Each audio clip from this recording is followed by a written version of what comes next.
Il y a quelque chose que je voudrais te dire avant d'entrer vraiment dans le vif du sujet et peut-être que ça va te surprendre, te soulager, te faire plaisir, je n'en sais rien. Mais c'est vraiment que ton animal te parle déjà. Si tu as un animal, sache que ça n'est pas ce lien de connexion entre vous, ça n'est pas une question de il faut apprendre telle technique, suivre une formation, développer un don particulier. Non, non, non, non, non. Ton lien avec ton animal et cette communication entre vous, elle est là dès maintenant. Ton animal te communique, te parle constamment. Dans ta cuisine, ton salon, sur, je sais pas moi, le canapé où il est peut-être en train de dormir pendant que tu m'écoutes. Il te parle et il t'a toujours parlé. La seule chose qui va changer entre les gens qui captent les messages et ceux qui passent à côté, en fait, c'est pas un talent, pardon, exceptionnel, c'est plutôt l'attention. C'est de savoir où regarder et quoi écouter, en quelque sorte. La communication animale, contrairement à ce qu'on imagine souvent, c'est pas forcément recevoir, des images, télépathiques de ouf, quand on a les yeux fermés. Ça peut être, bien plus simple que ça et ça n'en est pas moins parfaitement de la communication animale et ça n'en est pas moins important et ça peut être finalement déjà remarquer ce qui est là sous ton nez, depuis le début. Je me souviens, la première fois que j'ai compris ça, vraiment, j'étais persuadée que la communication animale devait se faire de telle façon, qu'il fallait forcément, recevoir des images hyper nettes, vraiment, genre que je pourrais les dessiner, qu'il fallait qu'il y ait un message, super profond, volumineux, donc un message de 30 pages, qui arrive, avec des phrases bien formulées pour que je comprenne bien le message et cetera. Donc en gros, je me forçais à essayer, de capter de cette façon et que tout ce qui venait autrement, je me disais que c'était pas de la com animale. Jusqu'au jour où j'ai réalisé qu'en fait, je cherchais tellement loin qu'en fait, je cherchais nulle part et que je passais à côté de l'évident et de tout ce que l'animal me communiquait et me transmettait depuis le départ. Mais je n'avais tout simplement pas encore appris à le reconnaître comme tel et du coup, je passais complètement à côté. Alors aujourd'hui, j'ai envie de te donner 5 signes non exhaustifs et surtout, ces signes ne sont pas forcément à prendre comme un signe absolu de ton animal qui veut te donner un message, OK. Donc je mets quand même, mon petit, attention là-dessus.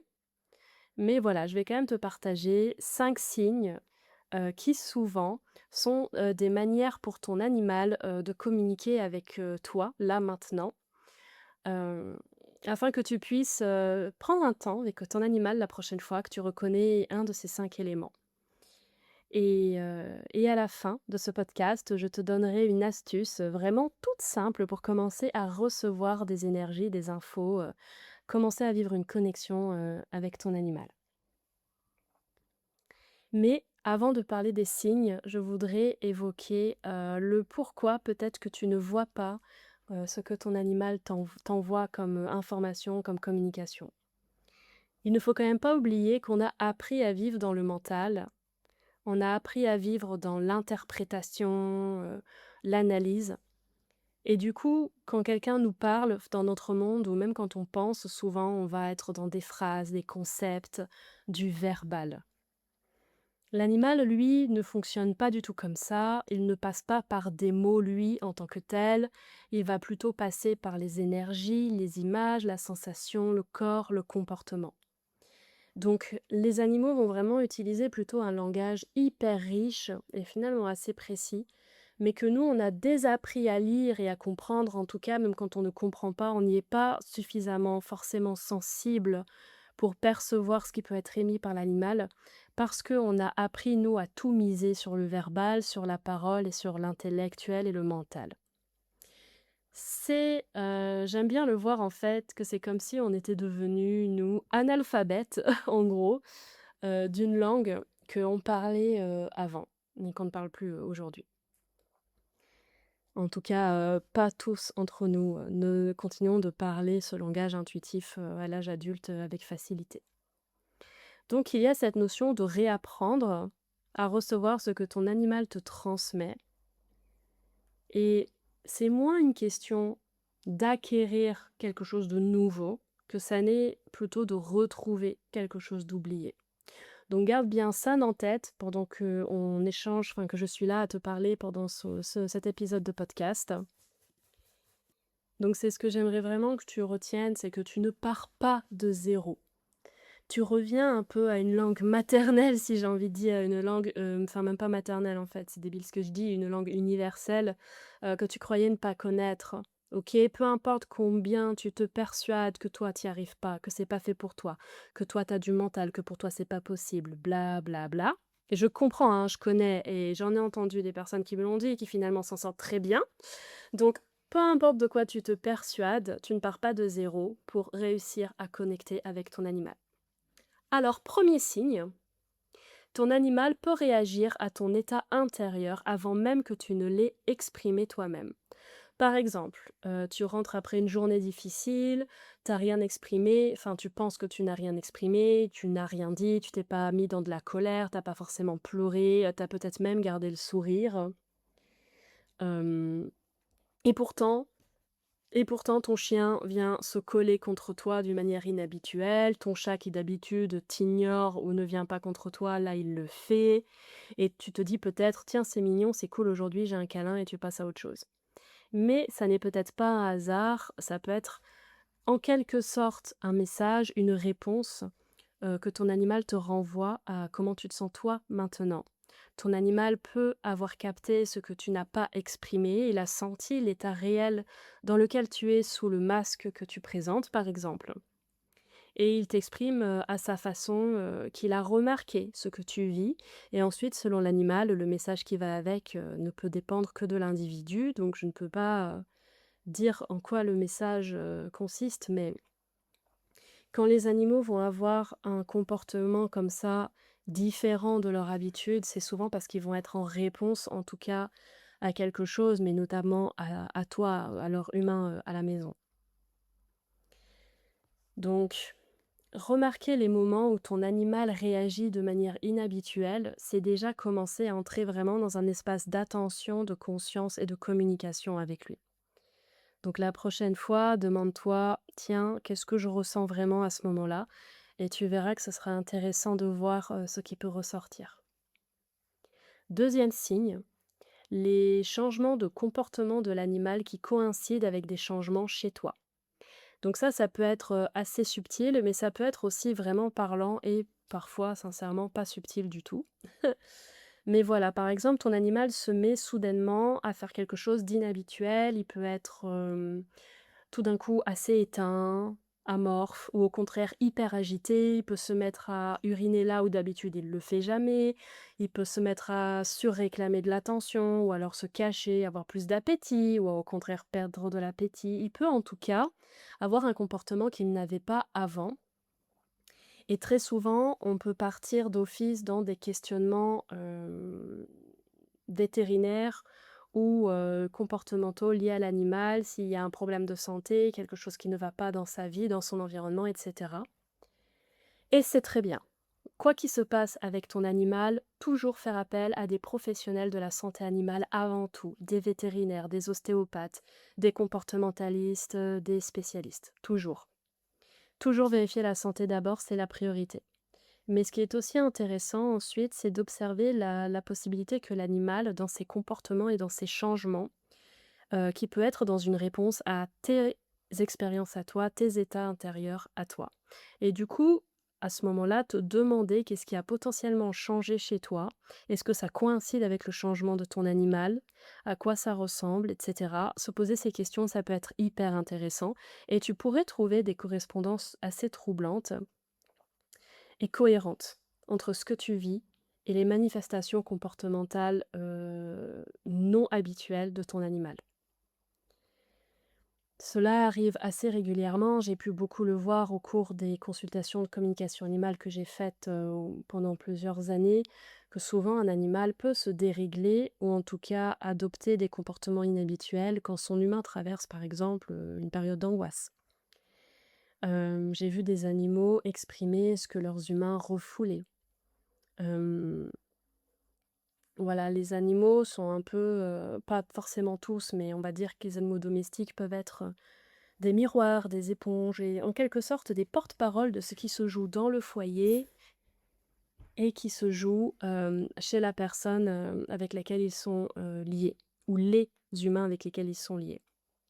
Donc quand le comportement de ton animal change, regarde aussi ce qui change en toi. Il y a souvent, pas obligatoirement, mais souvent un message, qui existe à l'intérieur de ça. Le troisième signe, ce sont, comment dire? Les images, les pensées ou alors les sensations qui surgissent entre guillemets «de nulle part» à l'intérieur de toi quand tu es avec ton animal. Et et là, on arrive à ce que les gens imaginent quand on parle de communication animale. Le truc, c'est que ça peut arriver de façon vraiment subtile, discrète, tranquille. C'est pas forcément, comme si tout d'un coup on avait reçu une illumination et qu'on est en certitude d'avoir un message d'un animal. OK? Tu es avec ton animal, tu le regardes, peut-être tu le caresses s'il est d'accord, je ne sais pas, et tout d'un coup, bam, une image te traverse. Ou alors, une émotion qui peut-être te surprend ou qui a une intensité que tu ne comprends pas. Tu peux avoir aussi une pensée qui surgit de nulle part et qui a apparemment aucun lien avec, le fil de pensée que tu avais jusque-là ou qui concerne ton animal. Et là, peut-être que ton mental, il va balayer ce truc en se disant: «Mais non, mais j'invente, mais n'importe quoi, c'est mon imagination, je projette et cetera». Et du coup, tu disqualifies, si je puis dire, l'info avant même de l'avoir considérée, en fait. Mais c'est dommage parce que c'est aussi comme ça que passe l'information en communication animale. C'est pas toujours dans un espèce de fracas spectaculaire de captation d'informations. Ça peut être et c'est beaucoup dans ces petites impressions, dans ces moments où on va capter des choses qu'on va attribuer tout de suite à l'imagination. Et donc je suis pas en train de dire qu'il faut croire aveuglément tout ce qui nous passe par la tête ou tout ce qui survient ou tout ce qui surgit en nous quand on est avec notre animal. Mais en tout cas, d'arrêter de continuellement mettre à la poubelle ces perceptions, de les mettre de côté, mais peut-être de les noter, de vérifier quand c'est possible et tu découvriras petit à petit, pardon, une partie de toi, qui est capable de capter des intentions, des énergies, qui sont émises, par ton animal, volontairement ou qui se dégagent de lui et que tu arrives à percevoir. Le quatrième signe, c'est ce que ton animal vient te montrer de toi-même. Et là, on entre vraiment pour moi, aussi, dans une bonne partie du cœur de la communication animale qui est, pour moi un chemin vers soi-même. Et ton animal, lui, il te montre plein de choses sur toi. La relation que tu as avec lui peut refléter, vraiment des éléments importants de ta vie à toi, de comment tu te vis et de comment tu vis le monde.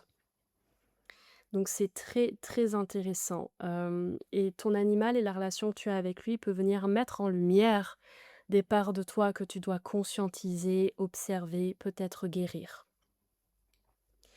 Hem, Par exemple, je ne sais pas moi, si tu es quelqu'un qui a énormément besoin de contrôle et de stabilité et de pouvoir, tout gérer, tu peux avoir un animal qui, est complètement l'inverse, qui est ingérable et qui n'obéit pas ou qui n'écoute pas et cetera. Hem, on peut avoir envie, d'avoir un animal indépendant parce qu'on est soi-même indépendant et finalement finir avec un animal qui est archi collant.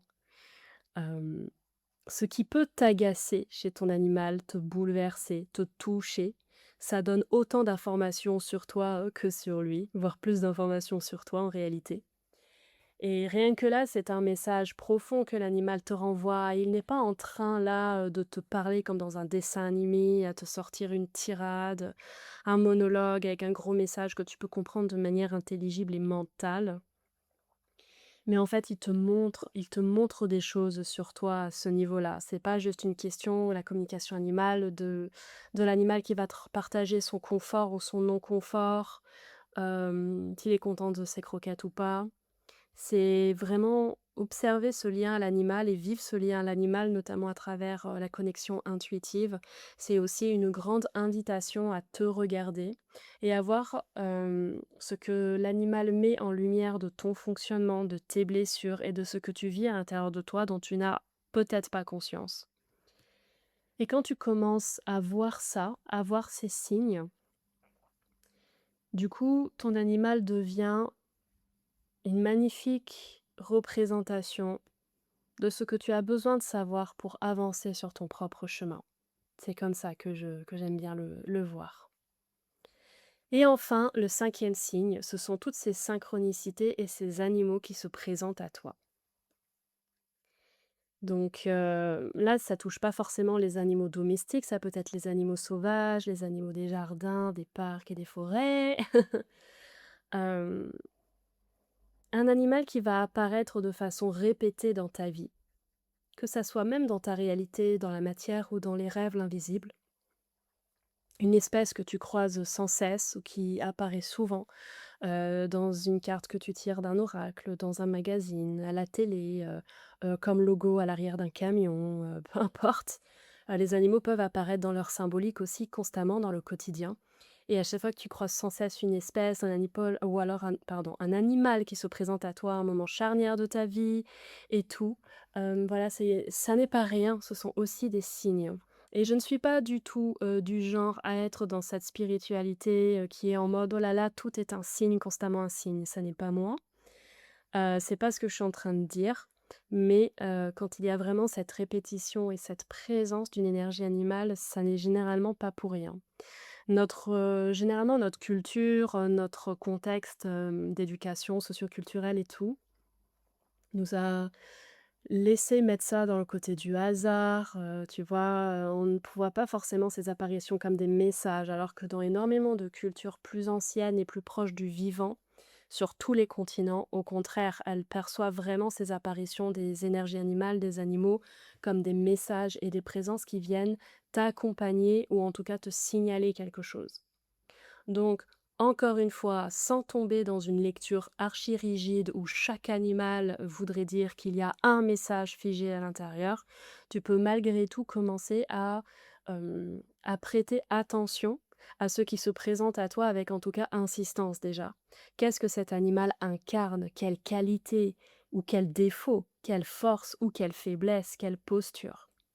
Et qu'est-ce que ça vient toucher à l'intérieur de toi, là où tu en es dans ta vie?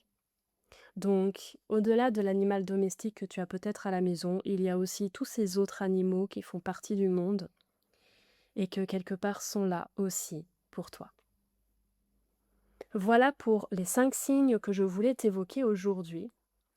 Donc, on répète, ton animal qui réagit à ton état caché, les changements de comportement de ton animal qui font écho au tien, les images et impressions que tu prends pour de l'imagination que tu veux pas écouter, ce qu'il vient te montrer de toi et enfin, les animaux qui se présentent comme des messagers, on va dire. Et je ne sais pas si tu remarques le fil rouge qu'il y a entre ces 5 signes, moi je le vois très clairement, c'est que aucun de ces signes ne demande un don exceptionnel et unique. Tous ne demandent qu'une seule chose, c'est que tu sois là, en présence, avec ton attention et ta disponibilité à recevoir. Au lieu de chercher à comprendre, analyser, jeter à la poubelle.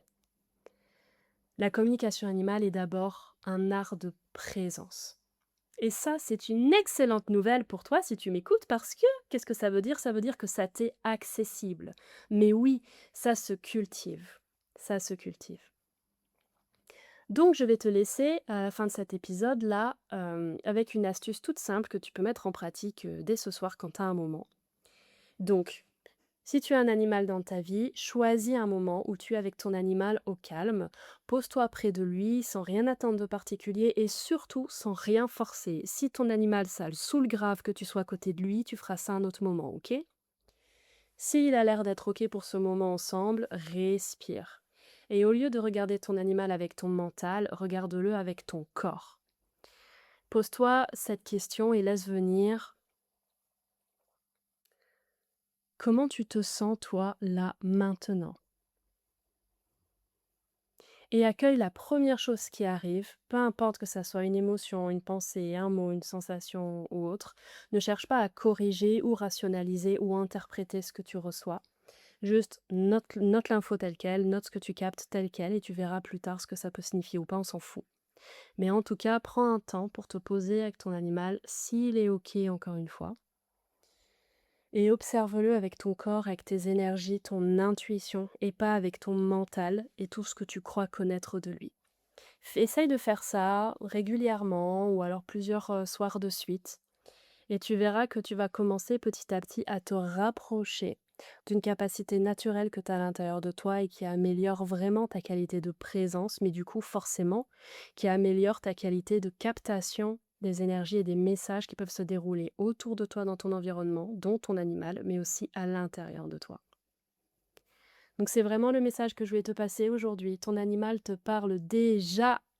Maintenant, à toi de trouver comment commencer à l'écouter. On se retrouve très vite pour la suite, pour le prochain épisode. La semaine prochaine, tous les jeudis matins, tu as un épisode de Instinctiva Podcast. D'ici là, observe, écoute et laisse-toi surprendre par tout ce qui peut se passer. Et vis-le en profitant, c'est un jeu, ne te mets pas un stress de performance, il n'y a aucune performance à avoir, là on s'en cogne, ok? Je te remercie d'être là, vraiment. N'hésite pas à laisser un commentaire, une petite note sympa pour soutenir le podcast. C'est toujours super chouette pour m'encourager à continuer de raconter ma life au micro et toutes ces prises de conscience et ces sujets que je trouve hyper intéressants dans ce lien à nous-mêmes et au vivant. Merci d'avance pour tout. Merci de m'avoir écouté. Prends bien soin de toi et je te dis à la semaine prochaine.